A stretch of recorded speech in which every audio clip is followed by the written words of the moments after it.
مذهب څه ته وایي؟ مذهب ویل کیږي حدیث ته، قرآن او حدیث ته مذهب.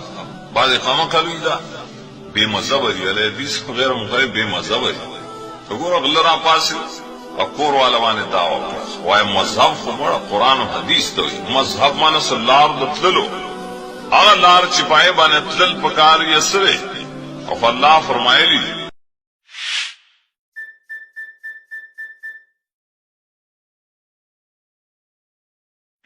الحمد لله وحده والصلاة والسلام على من لا نبي بعده.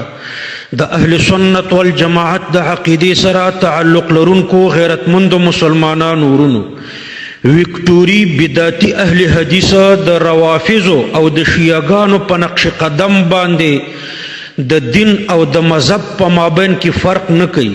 شیعاګانو روافضو ته چې وویلی شي چې ته د چا په مذهب نو هغه وایي چې زه د محمد صلی الله علیه وسلم په مذهب یم. حالن کې صحیح جواب دا دی چې مسلمان پکار دی چې داسې ووایي چې زه د امام اعظم فی الانبیاء محمد صلی الله علیه وسلم په دین یم او د امام اعظم فی الائمه امام ابو حنیفه رحمه الله په مذهب یم. د دین او د مذهب په مابین کې فرق دی. قرآن او حدیث منصوصات دی یعنی دین دی او د دین مستنبط او رایستلی شوي مسائل اجتهادیات دی او مذهب دی. نو د دین او د مذهب په مابین کې یو 15 فرق درته ذکر کوم. اول فرق دا دی چې دین د منصوصات نوم دی، د قرآن او د حدیث نوم دی، او مذهب د اجتهادیات نوم دی یعنی د قرآن او د حدیث نه د مستنبطو او د راوستلی شوو مسائلو نوم دی.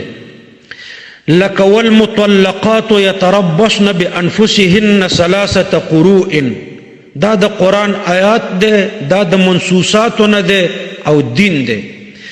او د قروء تشریع چې حیزونه او یا طهرونه دي نو دا مذهبونه دي، ځکه چې دا تشریع مجتهد د خپل اجتهاد مطابق کوي.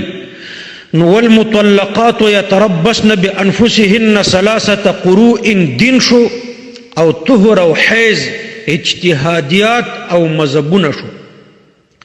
دوهم فرق دا دی چې د دین نه انکار کفر دی او د یو خاص مذهب نه انکار کفر نه دی.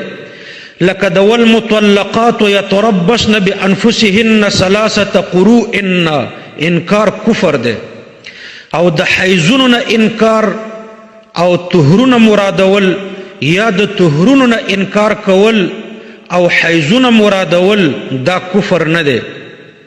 دریم فرق دا دی چې دین یو دی او مذهبونه ډیر دي. لکه والمطلقات یتربصن بانفسهن 3 قروء دا یو آیات کریمه دی او د دې 2 تشریحات شو، طهرونه او حیزونه. نو آیات یو دی، دین یو شو، او تشریحات 2 شو، نو مذهبونه 2 شو. دلته په دې آیات کې کله بیا تشریحات ډیر شي نو مذهبونه ډیر شي. څلورم دا چې په دین کې د خطای احتمال نشته او په مذهب کې د خطای احتمال دی.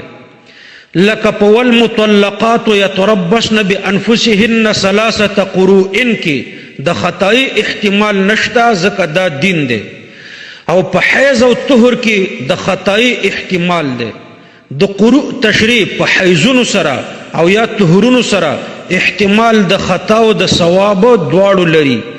کېدای شي امام ابو حنیفه رحمه الله په دې خپل تشریع کې چې حیزونه د خطای الله به یو اجر ورکي، او کېدای شي ثوابي الله به 2 اجر ورکي.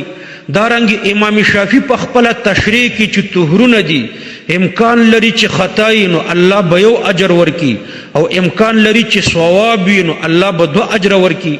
لدی وجه شاه عبدالعزیز رحمه الله فرمایي چې روافض چې الله یا نبی کریم صلی الله علیه وسلم او یا جبرئیل علیه السلام ته مذهب منسوبوي او وایي چې زه د الله یا د نبی کریم صلی الله علیه وسلم یا د جبرئیل علیه السلام په مذهب یم، نو دا ډیر احمق دی، ځکه چې د الله پاک نبی کریم صلی الله علیه وسلم او جبرئیل علیه السلام ته خطاګانې منسوبوي.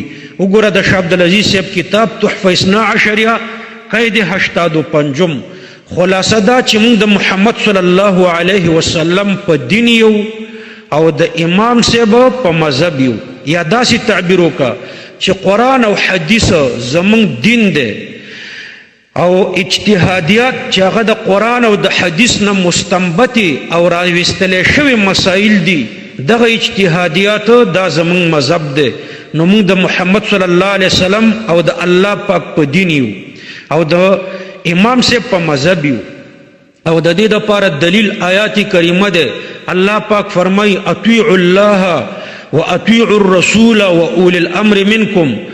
اطیعوا الله د الله خبره اومنئ، واطیعوا الرسول د مصطفی خبره اومنئ، واولی الامر منکم او د فقهاو خبره اومنئ. نو اطیعوا الله د الله خبره اومنئ، د الله خبره قرآن دی یعنی قرآن اومنئ. واطیعوا الرسول د مصطفی خبره اومنئ، د مصطفی خبره احادیث دی یعنی احادیث اومنئ. نو ګوره قرآن او حدیث چې دا دین دی دا الله او مصطفی ته منسوب شو. و اولی الامر منکم او د فقهاو خبره اومنئ، د فقهاو خبره فقه ده. ګوره فقه اولی الامر یعنی فقهاو ته منسوبه شوه. نو په اجتهادیاتو کې بزان فقهاو ته منسوبوي او په قرآن او په حدیث کې بزان الله پاک او رسول الله صلی الله علیه وسلم ته منسوبوي. نو لن تعبیر دا دی چې قرآن او حدیث دین دی، دا الله پاک او رسول الله صلی الله علیه وسلم ته منسوبیږي. نو موږ د الله پاک او د رسول الله صلی الله علیه وسلم په دین یو. الله پاک شارع حقیقی دی او محمد صلی الله علیه وسلم شارع مجازی دی. او په فقه کې موږ د امام صاحب په مذهب یو، یعنی اجتهادیاتو کې مذهب چې دی دا امتی ته منسوبیږي.